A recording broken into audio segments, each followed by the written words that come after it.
For 3 decades, he's been called a terrorist and a tyrant. Now Libya's Colonel Muammar Qaddafi is again at the center of a firestorm. Last month, after a 9-month trial, a Libyan intelligence officer was convicted of killing 270 people in the 1988 Pan Am bombing over Lockerbie, Scotland. And once again, the question was raised: did Qaddafi order the bombing? Recently, we had the chance to ask him directly. The Qaddafi we encountered was one we haven't seen before, a man intent on putting Lockerbie behind him and making peace with the West. Our journey took us 100 miles south of Tripoli to the edge of the Sahara Desert. We were not told in advance where he would be or when we could see him. His whereabouts are a closely guarded secret. When the call came, we were led to a heavily guarded group of tents. Qaddafi, the leader of the Reagan administration called the most dangerous man in the world, finally emerged. He portrays himself as a man of the desert. He was born in a tent, the son of a Bedouin nomad. What do you think Americans might think when they will see you here, a man in his place? They can see simple man, he's not terrorist. A simple man who's not a terrorist. That's why Qaddafi invited us here, to convince us that he and Libya have changed. Can I try? As soldiers prepared us a lunch of fresh camel meat and couscous, Qaddafi prayed. He is a devout Muslim, but he is going to have a hard time convincing the Lockerbie victims' families that he is not a terrorist. When we sat down at his compound in Tripoli a few weeks before the end of the trial, he rarely looked at me directly and repeatedly denied any involvement with the Lockerbie tragedy. You knew nothing? We don't know. At the time, there were many reasons to make anybody hate America. When the Lockerbie verdict was rendered at the end of January, only one of the 2 Libyans on trial returned home to a hero's welcome. The other had been convicted for causing the deaths of 270 people. Qaddafi responded with a tirade against America, playing to a domestic audience that has suffered under years of U.S. sanctions, imposed because he had refused to turn over the suspects for trial in America. He says the sanctions have cost his country more than $30 billion. He accused America of fixing the trial, and he chastised the United States for not lifting the economic sanctions. That was something he said President Clinton had promised. He said when it finishes, there will be no problem between us. President Clinton said that? Yes, said that. To finish this trial of Lockerbie. And after that, there is no problem between us. But Qaddafi's problems are far from over. Qaddafi is a coward.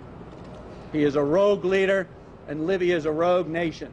After the conviction, a group of the Lockerbie victims' families sued Qaddafi in civil court, demanding $10 billion. And President Bush showed no immediate intention of removing the sanctions. I want to assure the families and victims the United States government will continue to pressure Libya to accept responsibility for this act and to compensate the families. What do you say to them, families? I express my sympathy to these families, and of course we are very, very sorry. Qaddafi told us he would never take responsibility for the bombing, but he would consider compensating the families. Whether he is held personally responsible for Lockerbie or not, he did make a surprising admission that terrorist acts in the past were financed with Libyan oil money. The freedom fighters everywhere in the world, whom we support, they are free to use the arms from Libya or the money from Libya or our support. They may kill innocent people. It is not our responsibility. It is their responsibility. That is as close as Qaddafi has come to admitting that at one time he backed groups that have killed innocent people. America must understand we are free to do as we like in our country. But America wants us to interfere in everywhere, in everything. America wants us to give orders to others to obey America. It is impossible. We have to resist this.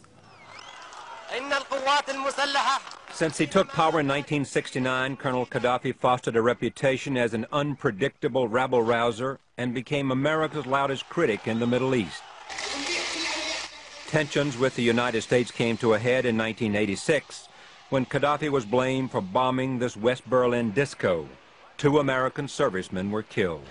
This mad dog of the Middle East has a goal of a world revolution. Although no link to Qaddafi or Libya was ever proven, President Ronald Reagan ordered U.S. warplanes to launch laser-guided smart bombs on Libya. It marked the first time the U.S. attacked another country to discourage terrorism. Did you think you would die that night? Of course. Of course. 32 aircraft concentrated on bombing my house. 2 of his sons were wounded, and it was reported that his 15-month-old adopted daughter was killed.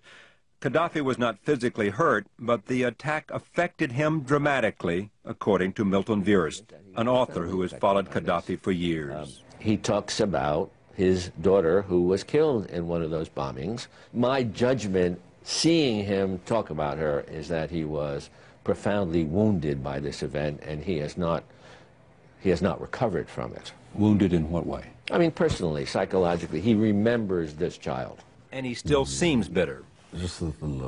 It embodies the injustice and the cruelty of a man who is a tyrant. To kill a baby when she's asleep. Is this courage? Is this Christianity? Is this defense of freedom? This is America. In that time, anyhow. Is there any connection between those bombs that came that night and those bombs that exploded that plane over Lockerbie, Scotland? As I stated, we had nothing to do with it. He said that before a Scottish court found the Libyan intelligence officer guilty. Nevertheless, Qaddafi insists things have changed. While Libya remains on the list of countries that sponsor terrorism, the State Department says Qaddafi has not been implicated in terrorist activity for several years. He has shut down all the Palestinian training camps in Libya and kicked out the notorious Abu Nidal terrorist organization. We did that because the atmosphere in the world in that time was like this. Because it was no longer in Libya's interest to have what the world thought of as terrorists in your country. Yes? Yes, of course. But U.S. intelligence analysts and also former Secretary of Defense William Cohen still worry that Qaddafi may be secretly building weapons of mass destruction. He continues to try to acquire long-range missile capability. At the same time, he has not become committed to the Chemical Weapons Convention. It's unlikely sanctions will be removed until what? Until we see a fundamental change in behavior on Qaddafi's part. If you had a chance, would you sign a treaty against biological and chemical weapons? All such potential should be destroyed, wiped out. First of all, America should destroy its arsenals. I'm against the presence of such weapons anywhere in the world.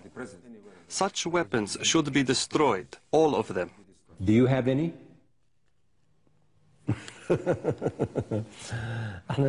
On the contrary, I just want to caution against such dangers.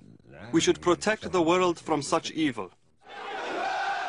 For several years, Qaddafi has been doing everything he can to change his image, from flamboyant provocateur to mature statesman, trying to lead his country out of economic sanctions and into a new era of global business. Qaddafi still has complete control of Libya, but there is plenty of evidence of Western influence. Half of Libya's 6 million people are under 18, listening to American hip-hop and wearing Italian clothes. Rules of censorship have been eased. Internet cafes are sprouting in every neighborhood, and satellite dishes beam news and the latest American movies into just about every home. And bucking Muslim traditions, Qaddafi encourages women to be less subservient to men.